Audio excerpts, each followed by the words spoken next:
Quick niche video here, a niche quickie, some might say. I want to talk about cheap electronics that are good. Part of my niche interests come from finding cheap electronics because I can't afford the nice ones. Sometimes you find the diamond in the rough. Today I want to talk about a television that I've purchased. I've had it for a few years now. Of course I bought it used. I'm a very thrifty kind of person. Not by choice, sometimes by choice. The niche part about it is it's not your typical brand like you'd expect to see from a cheap television, like a TLC, a Vizio, or whatever you want to call them. Actually, a Westinghouse. Westinghouse, you might say, isn't that the company that makes toasters and thermometers? Yes. Let's bring it back to the start real quick.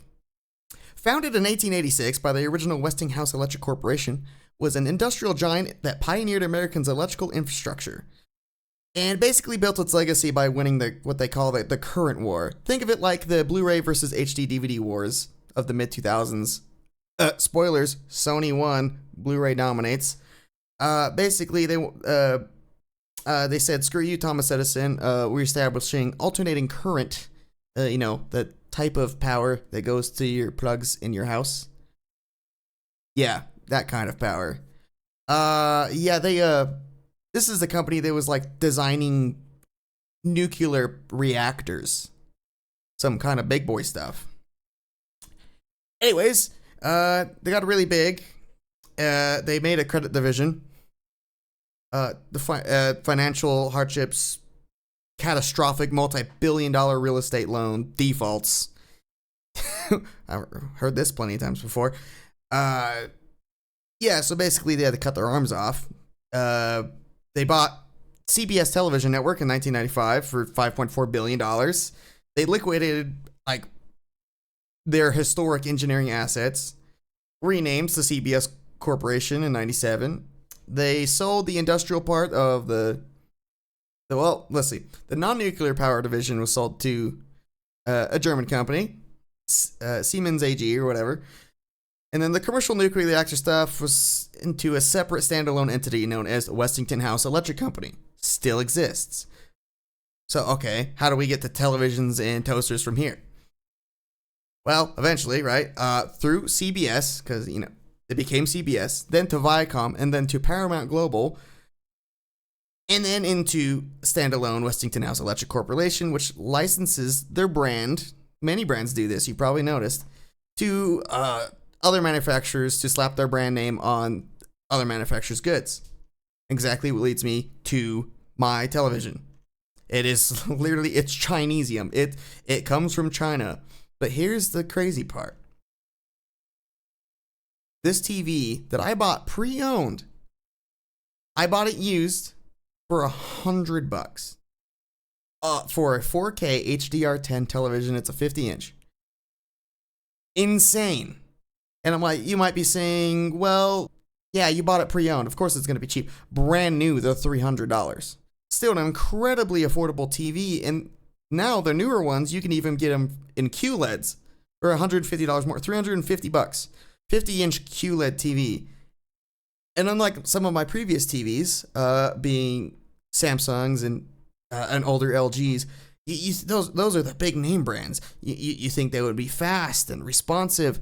No, that's not their goal here. Their goal is to sell you a TV.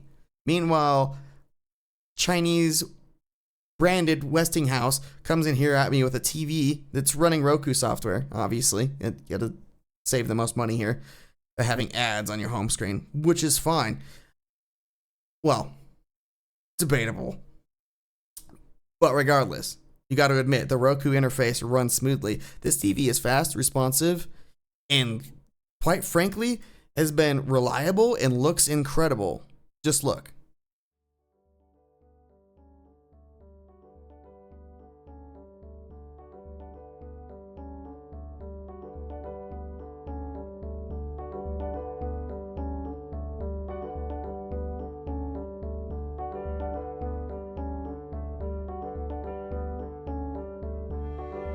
Doesn't it look amazing?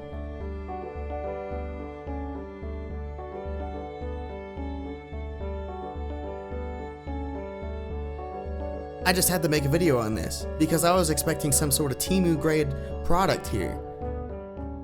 But just knowing that, maybe not the best moral practices, but good things can.